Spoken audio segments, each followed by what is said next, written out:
Assalamualaikum warahmatullahi wabarakatuh.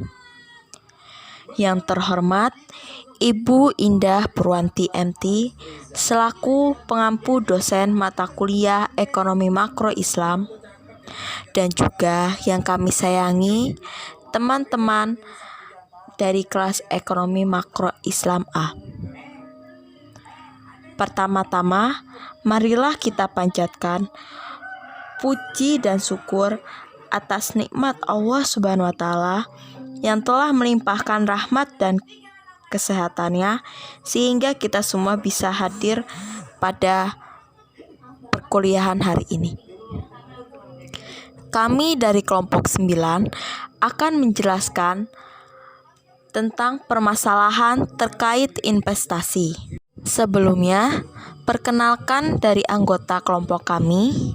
Yang pertama, yaitu saya sendiri, Cynthia Rahayu, NIM 41200033. Yang kedua, Tasya Naila Muna, NIM 41200028.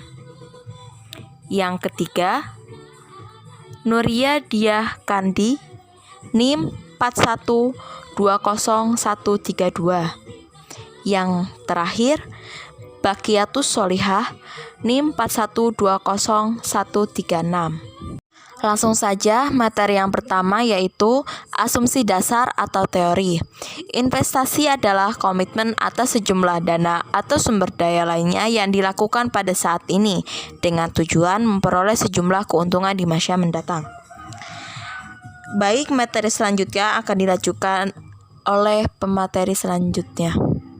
Baik, terima kasih. Di sini saya akan melanjutkan pemaparan materi tentang macam-macam investasi dalam perekonomian. Yang pertama, investasi jangka pendek. Adapun beberapa bentuk penanaman dalam investasi jangka pendek, antara lain 1. Tabungan di bank, 2. Deposito, 3. Instrumen pasar uang atau mini market instrument. Kemudian, yang kedua, investasi jangka panjang.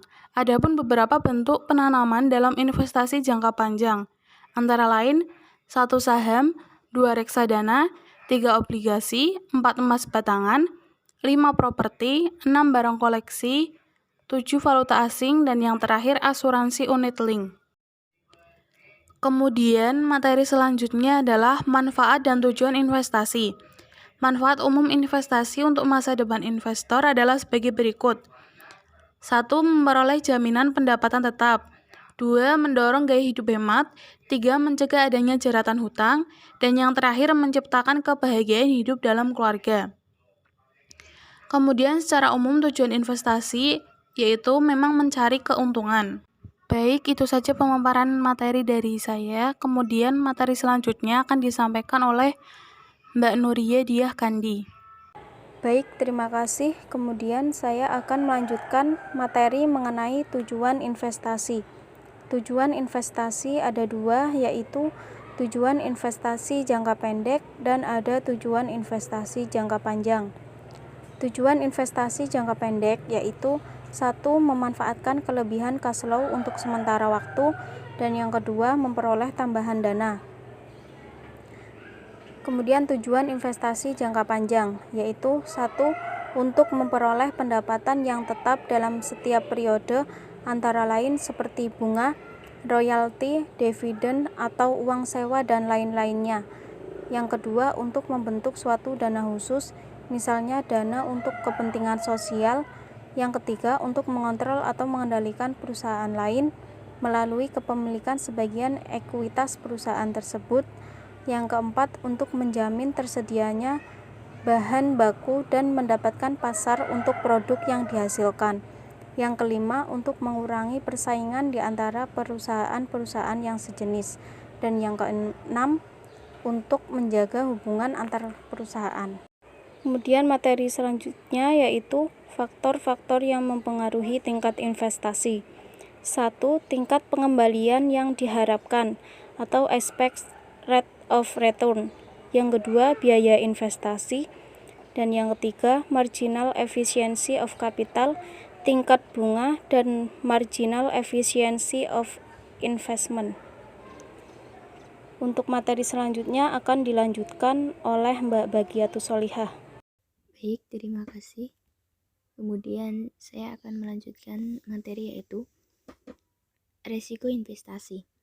Resiko adalah tingkat potensi kerugian yang timbul karena perolehan hasil investasi yang diharapkan tidak sesuai dengan harapan.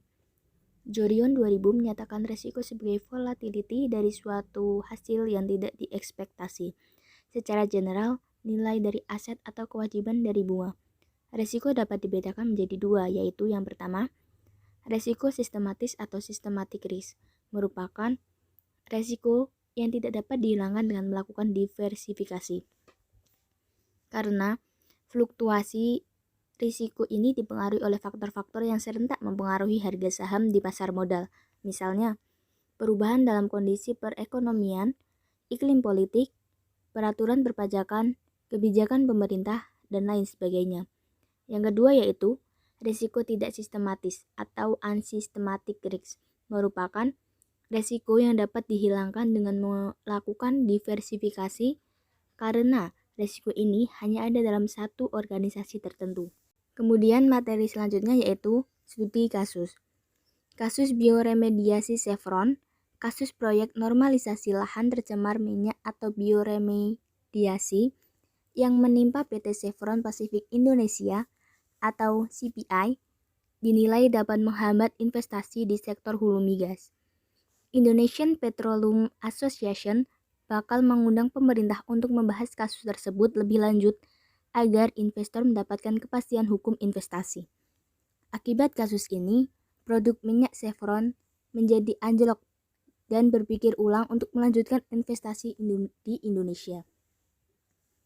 Sebagai gambaran, dari total $26,2 miliar komitmen investasi yang terdapat dalam rencana program dan anggaran atau WP dan B industri migas tahun ini.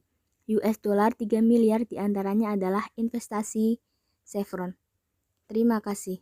Kemudian saya kembalikan kepada moderator. Baik, materi sudah disampaikan semua. Selanjutnya diskusi tanya jawab akan dilanjutkan di WhatsApp group. Demikian presentasi dari kami, kurang lebihnya mohon maaf dan terima kasih. Wassalamualaikum warahmatullahi wabarakatuh.